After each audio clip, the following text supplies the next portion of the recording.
Hey everyone, Alex Davis here.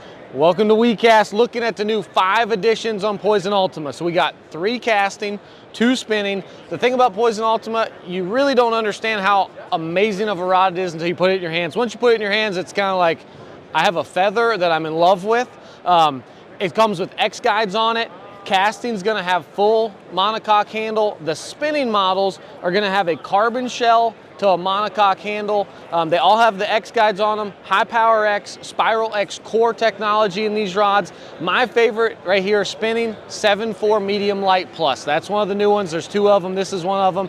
If you're a smallmouth guy, or if you're a wacky rig guy, anything like that, this rod has a lot of power, but the perfect amount of tip.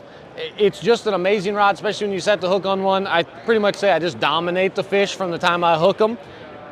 Casting, 7.4 medium heavy is going to be kind of my go-to. It's a rod that you can do absolutely everything with. They're also going to have a 7.2 heavy and a 7.2 medium. So check out the new additions to the Poison Ultima. You're not going to be disappointed, especially when you pick it up.